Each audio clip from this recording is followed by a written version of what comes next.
मेरो नाम चाहिँ कृपा लामु शेर्पा। मेरो घर चाहिँ सङ्कसभा माकालु गाउँपालिका वार्ड नम्बर 2। म चाहिँ हिजो अस्ति भर्खरै क्लाइम्बिङ ट्रेनिङ सकेर आएको। त्योभन्दा अगाडि चाहिँ मैले अस्ति चैत महिनामा चाहिँ मकालु चढेँ विथर रोटेसन विथर ट्रेनिङ। म चाहिँ 3टा बच्चाको आमा। अनि त्यसपछि एभरेस्ट चढेँ। एभरेस्ट चाहिँ 4 दिनमा चढेको। अनि त्यसपछि मानासोलु चाहिँ 3 दिनमा चढेर 4 दिनमा भन्दा काठमाडौँ आइपुगेको थियो।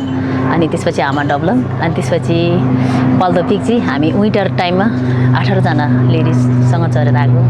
सो हजुरलाई चाहिँ यो माउन्टेनियरिङ करियर फिल्ड चुज गर्न चाहिँ के कुराले इन्स्पायर गर्यो त?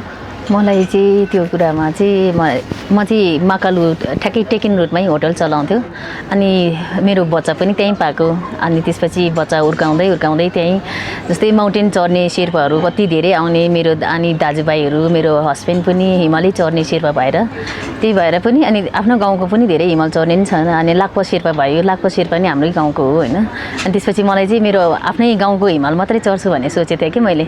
एभरेस्ट चढ्छु म, मानासोलु चढ्छु, यति दिनमा म यो चढ्छु भन्ने मैले अगाडि भनेको थिएन। तर मैले माकालु चढ्दै जाँदाखेरि चाहिँ मैले माकालु चाहिँ सुरुमा मैले योभन्दा 1 वर्ष अगाडि चाहिँ मैले शिवलिङ के अरे मेरो माइतीहरूसँग चढ्छु, चेली माइती चढ्छु, सानो रेकर्ड नि हुने रहेछ, स्टोरी हुन्छ भनेर मैले माकालु हिमाल मात्रै चढ्छु भनेर सोचेको थिएँ। अनि त्यसपछि चाहिँ मलाई एभरेस्ट चढ्न जुरेको हो। त्यसैले चाहिँ अनि त्यसपछि मैले अब बच्चा पाएर बच्चा 3टा बच्चासँग म त्यहाँ होटल चलाउँथ्यो भने हिमाल चढ्न चाहिँ कति गाह्रो छ त। सबैले गाह्रो छ, मर्छ, त्यहाँ गएपछि मर्छ। अनि यस्तो हुन्छ भन्छ नि। आफूलाई पनि त्यो अनुभव लिनको लागि नै मलाई जान्नु इच्छा थियो कि। अनि जस्तै आफ्नो गाउँको हिमाल मात्रै चढ्छु भन्दाखेरि चाहिँ मलाई आशीर्वाद जस्तै पाएँ भनौँ न। माकालु चढेर चाहिँ मलाई एभरेस्ट चढ्न जुर्यो। अब धेरै चढिसक्यो भनौँ न। 3टा 8000 भयो। अनि त्यसपछि आमा डब्लङ अनि पल्तो पिक चाहिँ 18 जना फिमेल चढेर आएको। सो तपाईँको सबैभन्दा मेमोरेबल क्लाइम्ब चाहिँ कुन हो र किन? मेरो सबैभन्दा मेमोरी चाहिँ सबै माउन्टेनमा छ छनु चाहिँ एकदमै बिर्सिनै नसक्ने चाहिँ अलिकति मलाई चाहिँ विन्टरको टाइममा के अरे पल्दो पिक जाँदाखेरि हामी लेडिज मात्रै थियो। अलि आमा चाहिँ बच्चा सानै भएको चाहिँ म मात्रै थियो कि। अनि त्यो चाहिँ एकदमै त्यति बेला चाहिँ मैले फोनै नलाग्ने भएर 4-5 दिन चाहिँ मैले कन्ट्याक्ट बिनमा भयो होइन। अनि त्यसपछि त्यो चाहिँ एकदमै गाह्रो भएको थियो मलाई चाहिँ। कस्तो गाह्रो मतलब मेरो बच्चाको याद आएर मैले बच्चासँग बोल्नु नपाउने। अनि त्यसपछि एभरेस्टको टपमा पुग्दा त मलाई मेमोरी त्यो अब एकदमै बिर्सिँदैन मैले त्यहाँ कसरी हिँडेको छु भनेर होइन। तर एभरेस्टको टपबाट भन्दा नि एभरेस्ट टपबाट त तल क्याम्प 2 आएपछि फोन लाग्थ्यो, माथिबाट फोन लाग्थ्यो मजाले। तर पल्दो पिकबाट चाहिँ फोनै नलाग्ने कि 4-5 दिन चाहिँ म कन्ट्याक्ट बिन पनि भयो होइन। मेरो बच्चाको आवाज आउँदा कि मेरो कानको अगाडि मलाई एकदमै साथीहरूसँग रमाइलो भयो नि। मेरो बच्चाकै यादले हिँडेको थियो। अनि एकदमै त्यो के अरे अरू ठाउँको पनि त बिर्सिनु त सक्दिनँ म कुनै ठाउँमा नि। सो हजुरको चाहिँ 3 जना सानो नानी बाबुहरू हुनुहुन्छ होइन?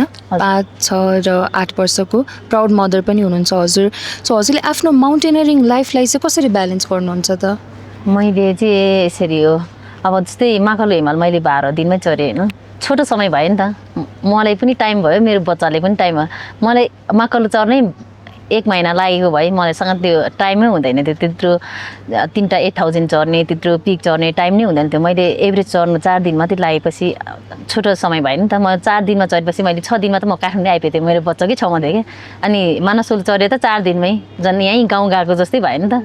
अनि त्यही भएर बच्चासँगै हुन्छु। अनि त्यस्तै टाइम चाहिँ त्यसरी नै मिलाउँछु। अनि बहिनीहरूले हेरिदिनुहुन्छ। 4-5 दिन चाहिँ हेरिदिन्छु। त्यत्रो 1 महिना त कसले सक्छ है? सक्दैन नि। अरूले आफू आमै त गाह्रो हुन्छ बच्चा 3टा हेर्नु। अनि मैले चाहिँ त्यो छोटो समय नै भएर नि मलाई त्यसरी नै त्यही भएर मात्रै चढ्छु भनेर मैले त्यो भएको। नत्र भए त एभरेस्ट मैले 1 महिनामा मात्रै चढ्नुपर्छ, त्योभन्दा अगाडि तिमीले मिल्दैन भने मैले आँट्दैन थियो। हजुरको स्टोरी चाहिँ एकदम इन्स्पाइरिङ छ होइन। सो अरू हाम्रो महिलाहरू जो चाहिँ एडभेन्चरमा रुचि राख्नुहुन्छ, सो उहाँहरूलाई चाहिँ हजुरले के एडभाइस दिन चाहनुहुन्छ त? उहाँहरूलाई चाहिँ अब त्यस्तो माउन्टेन चढ्नु मन लाग्यो भने चाहिँ जस्तै आफूले आँट्नु चाहिँ पऱ्यो। आँटेपछि अब एभरेस्टमा त्यो दिनले 4 दिनमै चढेछ भनेर चाहिँ कस्तो हुन्छ भने माथि चाहिँ अब मरेको लासहरू देख्छ, बाटोहरू नराम्रो हुन्छ होइन। त्यसमा चाहिँ एकदमै ट्रेनिङ गरेर एकदमै आफूलाई पनि स्ट्रङ पनि आफू पनि स्ट्रङ नै हुनुपर्ने रहेछ होइन। अनि जस्तै माथि चाहिँ के गर्नुपर्छ, मान्छे मरेकोतिर चाहिँ आफू रुनु मन लाग्छ नि होइन। त्यो अब मान्छे मरेको ठाउँतिर चाहिँ आफूलाई रुनु मन लाग्यो भने चाहिँ धेरै रोएर नबस्ने। आफू पनि चढ्नु आएको हो, आफ्नो लाइफ नै कहिले सकिन्छ आफूलाई थाहा हुँदैन नि त। मलाई पनि त्यस्तै भएको थियो। एभरेजको टपमा त्यो के अरे मेरो गाइड चाहिँ बिरामी भएको थियो। उहाँले के अरे बिरामी भएपछि मैले छोडेको थिएँ कि म चाहिँ एक्लै थियो।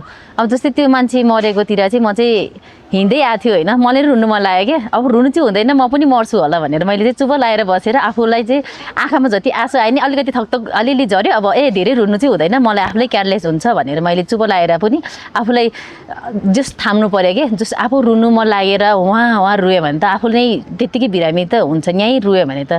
अनि त्यस्तो कुराहरूमा चाहिँ आफूले ख्याल राख्नुपर्छ। अब आफूलाई कुन बेला गाह्रो भएको भनेर चाहिँ आफूले केयर गर्नु पऱ्यो। अनि त्यसको लागि चाहिँ अलिकति अनुभव चाहिँ त्यस्तो कुराहरूमा चाहिँ हुनुपर्ने। यस्तो ठाउँमा चाहिँ त्यसरी हिँड्नु हुँदैन। अब जस्तै अब हुन्छ नि के अरे वेदर खराब भएको बेलामा कुन तरिकाले हिँड्नुपर्छ, अलिअलि दुखेकोमा आइ उयो गर्दै बस्यो भने चाहिँ सिकाउन पुग्नु नि सक्दैन, आफू पनि अब त्यहाँबाट बाँचेर आउन नि सक्दैन कि। अब अलिअलि दुखेछ भने त आफूले कुन तरिकाले हुन्छ त्यो तरिकाले युज गर्ने, म चाहिँ त्यो भन्छु। गेल्बु लोसारमा चाहिँ हामी अहिले चाहिँ बक्कुहरू सिलाउने, सानो बच्चाहरूलाई नि आफ्नो शेर्पा ड्रेस लगाइदिने अनि त्यस्तोहरू किन्ने, अब त्यस्तो टाइम हो। अनि त्यसपछि चाहिँ हामी खप्सेहरू बनाउँछौँ लोसारको टाइममा चाहिँ खप्से बनाउनुलाई। अनि सपिङ त्यो के त्यो हरेक कुराहरू चढाउनु पर्ने हुन्छ देउतालाई चाहिँ। अनि त्यसपछि त्यति बेला चाहिँ म बिगमार गइरहेको हुन्छु। बिगमारमा चाहिँ अब अरू ठाउँ खोज्नु परेन नि त, एक ठाउँमा गएपछि सबै कुरा पाउने। बच्चालाई नि ब्रुसदेखि लिएर सबै मन्जनदेखि लिएर अब बच्चा लिएर कहाँ पुग्नलाई चाहिँ एकदमै गाह्रो हुने। तर बिगमारमा चाहिँ म सधैँ नै गइरहेको हुन्छु।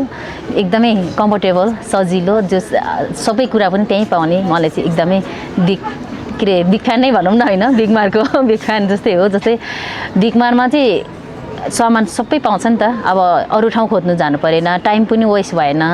अनि फ्यामिली जस्तो बच्चा बोकेर यताउता नि कुद्नु परेन। अब पठाउमा कुद्नु पऱ्यो भने नि बच्चासँग, मेरो झन् 3टा बच्चासँग त एकदमै गाह्रो। अब एउटै बच्चा बोकेर हिँड्न नि गाह्रो हुन्छ। तर एकदमै बिगमारमा चाहिँ सजिलो हुन्छ, कम्फोर्टेबल हुन्छ। Thank you.